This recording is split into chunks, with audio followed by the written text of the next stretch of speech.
Hello and welcome to this very special edition of the Irish Wrestling Podcast. My name is Mark O'Brien, and today I'm joined by somebody incredibly special. He is a pivotal member of one of the most topical groups in all of Wrestling Limited, TMDK. He is a staple of the Australian wrestling scene. He is one of the linchpins of the New Japan Best of the Super Junior scene as well. I'm joined by the one and the only Mr. Robbie Eagles. Robbie, thank you very much for joining today. How are you doing, sir? I'm doing all right. It's evening time, so I'm starting to wind down on my Friday evening. Hopefully a chill weekend for me. One of very rare opportunities where I get some actual downtime. Good man. Okay, like we touched on off camera there, we're in opposite time zones. I'm just starting my Friday morning here now, so I'm hopefully my weekend will be equally as chill as yours. But listen, thank you very much for joining us on the show now. We're chatting today at a kind of very interesting time in kind of the wrestling calendar for you. You're coming off the back of the best of the Super Juniors.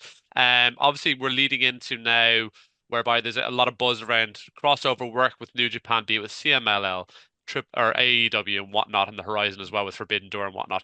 How are you finding your 2025 so far?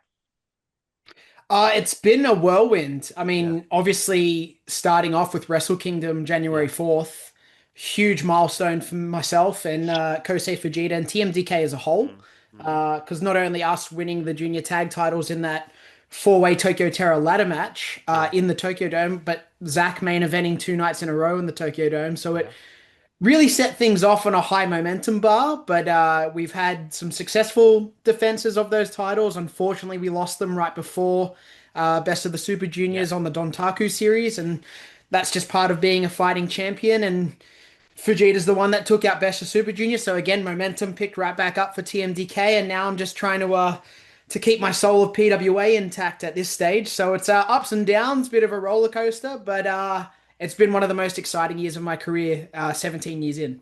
I think it's been incredibly exciting for TMDA across the Team DK across the board, particularly kind of you've seen as you touched on there peaking at the start with Zach kind of winning the IWGP heavyweight title, winning it again recently and kind of elevating the whole brand of TMDK across the board. I was lucky enough to speak with one of your colleagues, Mikey Nichols, earlier in the week, and talking about the brand value of TMDK being a very much an Australian entity of guys from your part of the world, a place like I'm probably not too dissimilar to yourselves, where a place that's not outside of the American wrestling bubble doesn't get the same fanfare, but it has its own scene, has its own value and whatnot.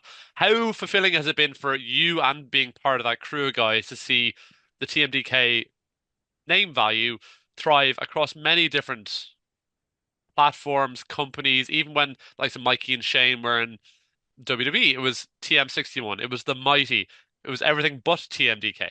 How cool has it been for an Australian guy to see the flag you're flying now and what you're representing being so pivotal in the wrestling landscape? Honestly, it's been the coolest experience for me. Going back to 2023 when I first joined TMDK, Yeah, it seemed like a no-brainer, but I was still a little bit trepidatious yeah, because when you enter a new faction or a new yeah, unit, you're kind of not sure if it's going to work. And for me, previously, the others seemed to work at first, but then in the long run didn't. yeah. I actually feel like I fit in, and this is where I've belonged the whole time with TMDK.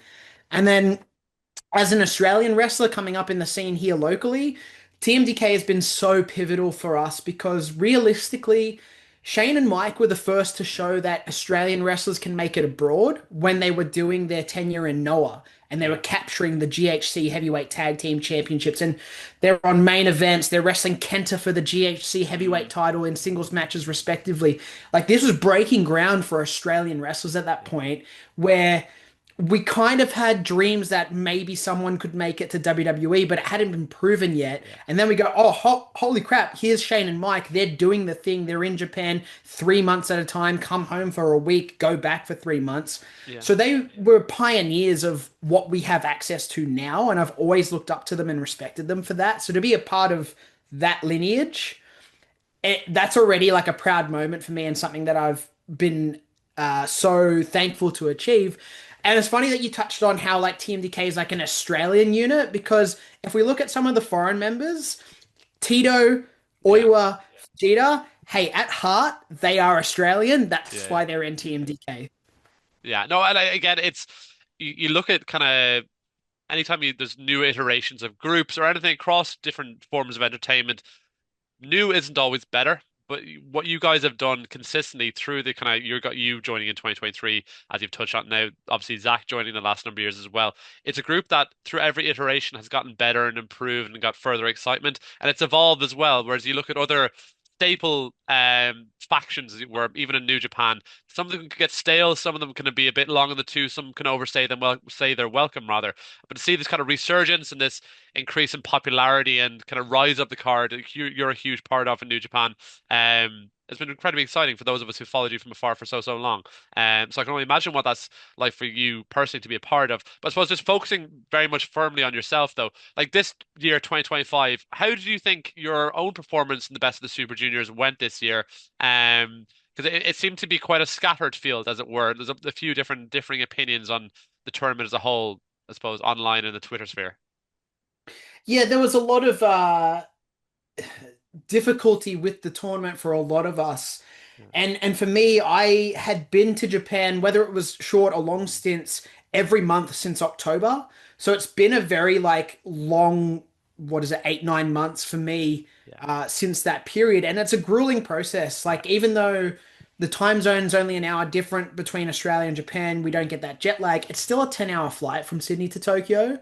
And there was a point where I actually came home from the Dontaku series for 48 hours and Yeah. then flew right back for Best of the Super Juniors. So Yeah. I wasn't really rest and recharged, and Yeah. I picked up an injury in the match with Kevin Knight. So that was, the second tournament match out of 14 overall matches I had during that tour. Mm. So personally, I would have liked to have given more in my performances. So I feel a little bit disappointed in myself knowing that I could have given more for myself and for the fans. Yeah. But looking back at it retrospectively, I still think I did bloody great. Yeah. I put on the best I could in the situations that I was in, dealing with an Yeah. injury and trying not to show it at the same time. Mm. Unfortunately, I only landed on 8 points, which is Yeah. a bit of a low for me over the last couple of years. But I do enjoy that looking back at it because it means that I've got something to strive for next Mm. year. Not only am I gunning for fellow Irishman's record in Prince Devitt for most consecutive and most entries overall as a foreigner, Yeah. because I'm going to break that if I make it next year. But I want to break any record that he's set in terms of points. He's won it before. I Yeah. want to get there. Fujita's proven it. And going back to the whole TMDK of it all, it's just great to see guys in orange because we're over black and white, let's be honest. Yeah, yeah. No, very much so. Orange and black, bringing back in vogue from what Taz had maybe had in the early 90s or late 90s rather. But you did have some amazing matchups throughout the kind of Best of the Super Juniors title or Super Juniors tournament rather. Obviously you've been ongoing kind of issues with an injury, kind of that chaotic schedule. There's obviously been a huge within the junior heavyweight division, there's been a huge amount of title turnovers and whatnot over the last year. But what were some of your kind of your favorite moments of the last, particularly the last year, particularly this Best of Super Juniors series? Any particular matchups that for those people in my part of the world who aren't sitting up all night like myself to watch Japanese wrestling, what can people go out of their way to follow your own work? So I definitely think if I look at it in kind of periodic blocks, Yeah, checking out my first tournament match against Yo kind of like set the table for me, yeah, and it was a little bit of revenge because him and Wato took the tag titles from yeah, myself and Fujita. yeah, So we got our payback and revenge on them equally. yeah, I would watch that one. I still think even though I got hurt in the match, it was late stages. The Kevin Knight match is a bit of a sprint. yeah. And I was proud of what I was able to achieve, even on one arm, one wing, as I like to say, as an eagle. The Oh, very Nick good. Wayne match that followed the next night was an interesting contrast because he's so young and going Yeah, up against people like that. I still like to show that I can go with his pace and his speed because mm, he doesn't have the same injuries and tenure I do. So yeah, he's able to grit his teeth and get through it a little bit more. My match with Titan in Osaka was mm, probably one of my best performances. And then I would also suggest the last block match against Desperado. Also, it was a touching moment for me because there was two young Japanese fans dressed from head to toe like me, and I've never awesome. really experienced that over there yet. So, Yeah, didn't expect it in a bit of a country town in Japan as well. So, yeah. yeah, it was something that kept me going even though I was already knocked out mathematically. That's incredible. No, and again, like this year's table, when you look at the final standings between one side of the draw topping on 10 points, the other side drop topping on 12 points. So it was a very even spread this year. Like it seemed to be quite, it was, people call it chaotic, but it was very competitive, and it was kind of very much a table setting year for those of us who are watching from afar, in my view. Just in terms of that kind of Japanese format, like a lot of people have speculated, be it online or elsewhere, like potentially seeing likes of yourself moving up to potentially competing in a G1, potentially moving up to the heavyweight roster. Would you have any aspirations personally? I know you touched on there hoping to do another year the best of the Super Juniors. Would you have any aspirations of potentially doing a G1 in the years to come? I have different thoughts on that Okay. specific topic. Yeah. If there was openings, I know in the past, like New Japan Cup, for example, has featured junior Mm, heavyweight guys in there when they've expanded the field. yeah. That's something that I'd be interested in. I feel like at this stage, a G1 would be pushing it for me Yeah. because I would really be fighting from underneath. And personally, my frame, Mm, I'm what I like to say is height impaired, so yeah. I can't really get taller. And if I grow too big, I feel like Yeah. that would stunt my speed and agility. Yeah. So it's not really something I've ever aspired to be. I've Yeah. kind of known the role that I'm Mm, in, and I mm, just want to be the best junior heavyweight wrestler that I can be. yeah. Doesn't mean I won't take on a heavyweight when the time calls, but Yeah. doing a whole slog of a Yeah. G1, I don't personally like my chances. If they called and they said you need to, I would do it, of course, because I'm not going to say no and I like the challenge. Yeah. But if I have a choice, probably stay in my lane as the best of Super Juniors guy instead. When you look at the kind of different companies around the world, like they don't have strict kind of division-based guidelines, and I think for a lot of people, they love fans anyway. They love the excitement of having kind of uniform splits, much like in kind of traditional sports. But does it ever feel like philosophically limiting, kind of being pigeonholed into one area rather than being able to kind of spread another eagle analogy, spread your wings and kind of pivot across many different weight divisions or different paths as such? Does that ever become frustrating or challenging or limiting and whatnot? I don't think it's frustrating or limiting. It Mm, definitely is challenging because yeah. then what we have to do is we've got to find ways to keep interest in what we're doing. Mm, So it's just about like there's only so many of us in the junior heavyweight division, as the same for the heavyweight yeah. division. And if we don't have much crossover, obviously the matches are gonna not become repetitive, but Yeah. we're going to repeat matches that have historically happened before. Yeah. So now it's about what can we do different? What are we bringing to the table? And Yeah. that's what I've always been proud of in my work is I evolve year after year. If I've fought Hiromu Takahashi in the Ryogoku Sumo Hall and I've Mm, lost challenging for his title, the next time I face him, whether it's in a Super Juniors, whether it's for a title, I'm not coming in with the exact same techniques. I'm not coming in with the exact same game plan. I'm changing stuff so that I'm catching him off guard, and mm, instantly that's going to make the match different for the viewers as the audience. So yeah. we just need to be aware of that. If you Mm, stay the same as a wrestler, then you're limiting yourself no matter what weight division, no matter what cross weight divisions you can do. So it's just about being smart and adapting. And yeah. like the way I wrestle now in 2025 is not the way I wrestled in 2020. Definitely Mm, not the way I wrestled in 2010. yeah. So like just that constant evolvement of me as an Mm, individual in the ring. I think that's the thing that's important from not making it limiting or frustrating. Um, I would like there to be more mm, opportunities in New Japan for open weight, but mm, Japanese Japanese hierarchy, whether it's in business or pro mm, wrestling and all that sort of stuff, is kind of set in its ways. yeah. And that's fine. Like I've become accustomed to it. Generationally, like as generations turn over, that stuff does start to change when new ideas are brought forward, but Yeah. it's always a slower process than it is in the West. So I'm just biding my time, waiting, and in the meantime, I can keep dipping my toes into ROH and AEW and deal with the heavyweights over there. Yeah, well, I absolutely, I'm somebody who grew up on the TNA X division back in the 2000s, so I absolutely love having a very much a focused division. I love the way particularly in AEW and New Japan, they have the ability to segment people. You can be it in a tournament format or whatnot, so you can highlight these individual characteristics to present something slightly differently. Whereas you watch, say, traditional American wrestling television, it's very much doing the giant versus little and large kind of dynamic, and those stories can be quite repetitive. So I personally enjoy having that variety and segmented. And then when you do have these crossovers between people from different divisions, it becomes more unique. It becomes more of an attraction then, and there's actually more of a demand to see it rather than something you're seeing on a weekly basis on television. But it's funny you touched on AEW and kind of potentially crossing over there. So, but obviously with Forbidden Door on the horizon, we weren't fortunate enough to see you on the main card for Forbidden Door in Toronto last year. Do you have any specific like aspirations for the summer ahead, working with AEW, be it ROH or whatnot?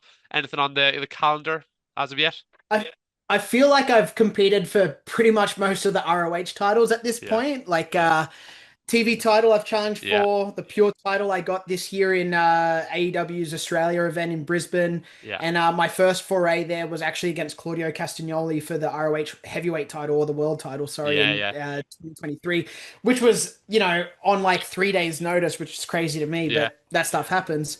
Look, any opportunity they want to present to me, I'll take it with open arms. There's plenty of people on their side of the world that I still haven't faced off against. yeah, And then there's also people that are quite familiar to me. It's been a long time since Osprey and I have been in the ring, so that's kind of like a dream match to happen in Australia because there's been so many magical moments between us in this country. So if they do venture back here, like they said they were going to after that Brisbane event, like I mean, if there's opportunity for that, or Kyle Fletcher is someone that I had a strong hand in bringing up in the industry, and he's grown into something that I never thought fathomable yeah. for him when he stepped in at 14 years old. So I'd like to kind of test myself against him at that point because he's a big boy now. So I don't know if I could take it to him like I used to when it was very much the student versus the teacher.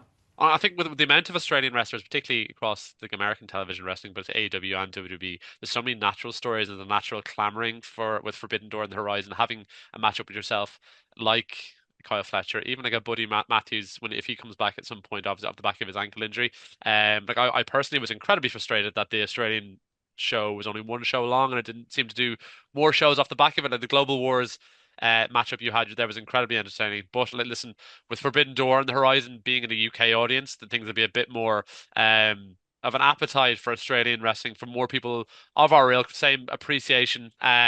People who've kind of got a bit more exposure to New Japan, or even crowd with a bit more banter than an American audience as well. So hopefully it'll be a bit more of a demand on that front. But you have touched on it there, kind of the likes of an Osprey, you've touched on the likes of Fletcher as well. If you had any kind of 1 to 2 opponents you could pick out, cherry pick off the top of your head for a Forbidden Door one-on-one matchup, who would it be?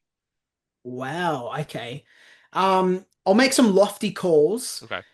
I made this one a while ago, a long time ago actually, because it was supposed to happen in Perth, Australia at one point, but I got hurt right before it, so it never eventuated and it never got announced, so it wasn't even known to the public. But I was actually supposed to wrestle Adam Cole at one Oh, point, a nice. long time ago, and he actually had run-ins with Madison Eagles and Ryan Eagles when he was Yeah. first breaking into the biz.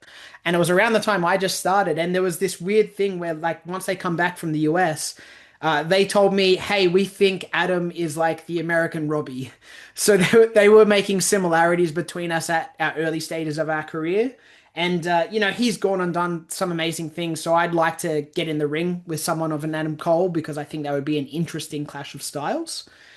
If I were to pick someone else, I'm just trying to think if there's some interesting matchups. I mean, the easy one that I would go to because he's been dodging me since Super Juniors a few years back is Wheeler Yuta. Okay. And nobody likes the Death Riders, so I wouldn't mind giving him a kick in the face for being such a pain on television on a Yeah. weekly basis. So they're the two that come off the top of my head, but I'm sure I could think of a lot more if you gave me more time. One that springs to my mind for whatever reason is you and Big Bill. I think for just in the UK audience, like I was happened to be at the last AEW shows where the kind of the crowd just took over and went full pantomime atmosphere for Big Bill. And I think having that kind of dynamic between the two of you, particularly for those who are from a television audience who might not necessarily be exposed to your work in Japan and whatnot, I think would be incredible. I think it would be. Yeah, I think that'd be an amazing opportunity. Plus, combined with a more passionate and fun crowd, I think things could explode. But that's just something that pops to my mind anyway. But so you've touched on the amount of talent that have come from Australia, coming through Australia. What do you think over the last, like, say, 10 plus years? You look across every company in the world now; they're littered with Australian talents, and not just people who are filling a spot; they're there like dominating the upper ends of the cards, pretty much every company now. What do you think's really clicked over the last like 10, 15 years to really globally people appreciate that the talent coming from Australia are at a different level in some respects? The feeling on this side of the world is even before any of them were breaking through. So when I first started in 2008, it's all been like this gradual process. Yeah.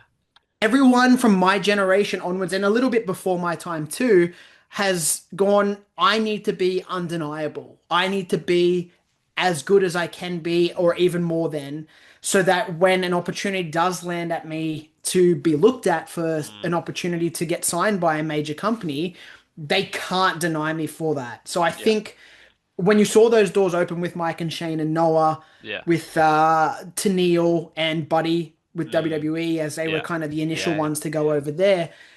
Once that happened, the floodgates were open. So Yeah. then when they would come here looking for talent, they would find way more than they were bargained for. Like I was a part of the tryouts that the Iconics got signed to, Inspiration Yeah. Yeah. now, Yeah. Cassie Lee and Jess McKay.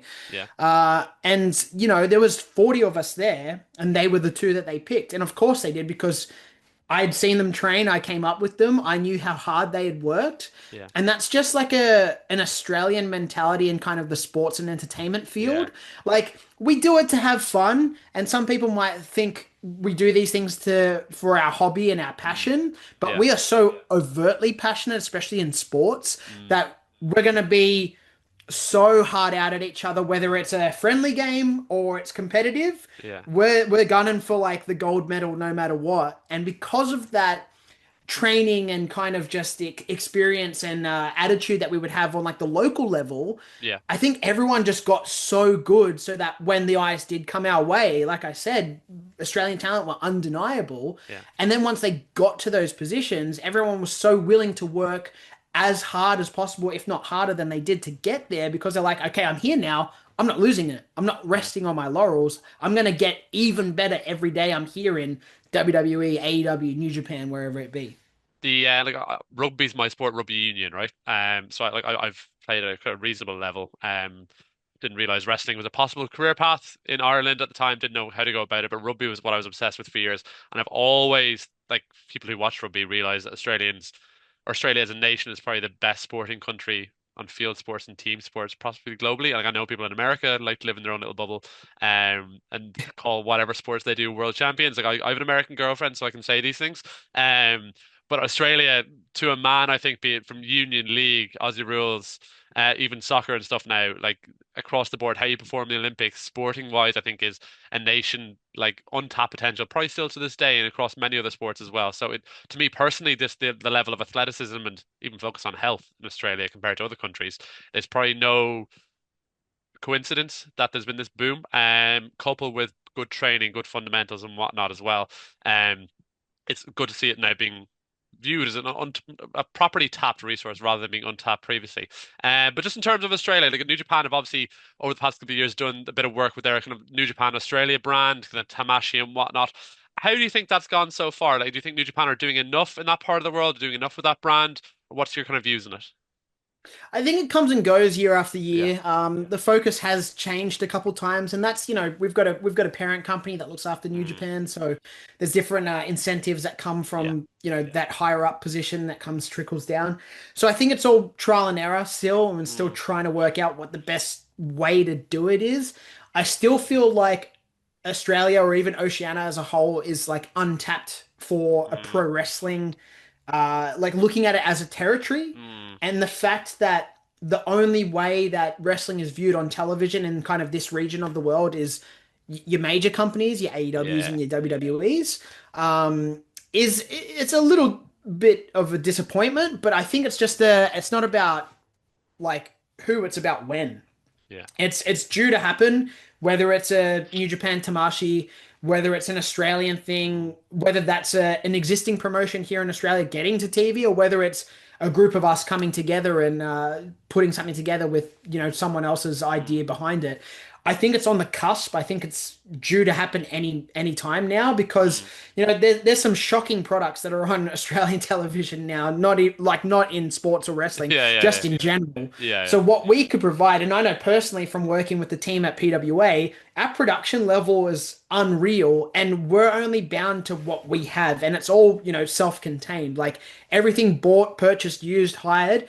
that's just us. We don't have a financial Yeah, yeah, backer that's funneling the money in. So we're doing the best with what we've got. And what we produce is incredible for that resource. yeah, So imagine someone going, okay, well, now it's on TV. Here's some money to make it yeah, even better. It would blow the socks off of anything that's happened on network television here. And that's just PWA, but if you get the best from MCW, from EPW, yeah, Wrestle Rampage, up in Queensland, there's burgeoning talent. There's wrestling promotions in the Northern Territory in Darwin now. Like yeah. we could have a who's who and just feature the whole nation of Australia and put supercards together on a weekly basis, and it wouldn't be a problem. Like it's like anything. It probably just takes one person to bite the bullet or take a chance, or having the right person who's willing to pre-say what the product is more than anything. But like, if before we touch on, because you are heavily involved across kind of the Australian region, you've got a couple upcoming matches as well. Just before we do touch on that, across you're touching on so many different untapped resources in different markets within Australia. There's a number of different talents who are being recently brought into WWE and kind of developmental deals from various different promotions just mentioned. Are there any unsigned talents, 2 to 3 Australian Italians that are kind of wrestling domestically near you that you think they'd be ideal to bring into a New Japan system? Young talent, be it established talent, anybody comes to mind on that front? There's two guys that come to mind straight away, and I mean technically they've already done a tour of New Mm. Japan as the Velocities, Paris Okay. De Yeah, yeah, Silva and Jude London. yeah, But I'd like to see them come on board on a more regular basis. yeah, Fingers crossed they make it over for another tag league, junior tag league this year, but we'll see how the year pans out for them in terms of where their travels take them and mm, where the schedules line up. So that's an easy first answer for yeah, me. I also think someone like Jessica Troy would do amazing things mm, in like Stardom or TJPW, for example. mm, I know some people at AEW have had an eye on her at some point, yeah, so there's potential for her to go anywhere in the world that she wants to because yeah, she's so technically sound and she's come leaps and bounds from when she first started. So like I'm incredibly proud of her and everything that she's achieved. yeah, And then if I were to name somebody else, a lot of this is going to be PWA bias because I train yeah, with yeah, yeah. those kids all the time and obviously That's I've fine. seen them from their first Yeah, day. Um, but I also think I know his schedule isn't as regular now.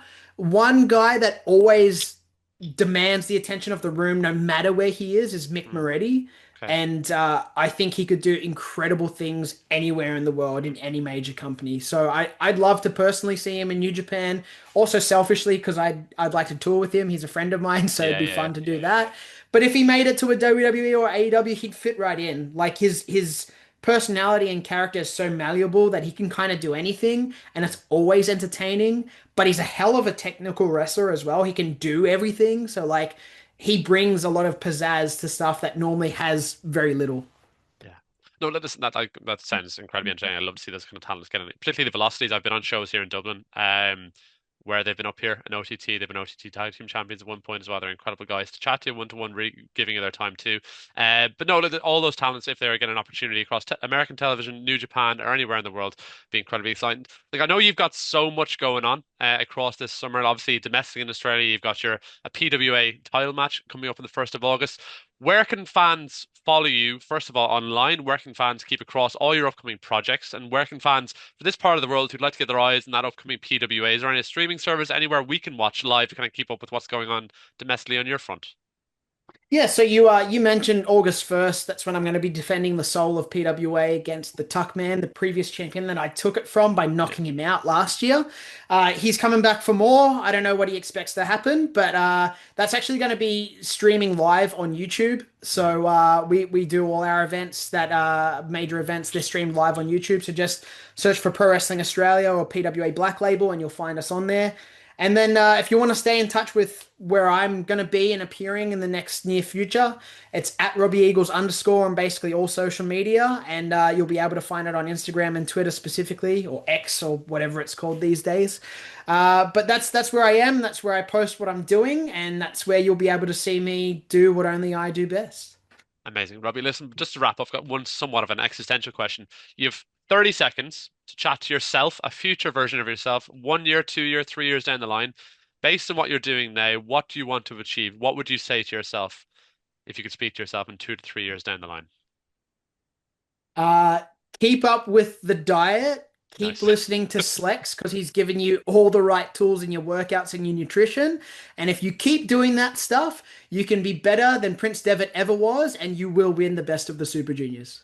Good man. Okay, listen, that's a it's a brilliant focus to have for the year ahead. Listen, Robbie, thank you very, very much for your time. I really, really do appreciate it. Thank you for being so accommodating, moving our schedules around for this as well. I'm personally really, really excited for everything you've got in the coming horizon, be it with New Japan, AEW, with PWA. I will be sharing all those links for the PWA Black Label YouTube channel accompanying every article that comes out in the coming days. Thank you very, very much for your time, and I'm wishing you the very, very best. Not a problem, Mark. My absolute pleasure. And thank you for having me on and giving me this opportunity. You're a gentleman. Thank you.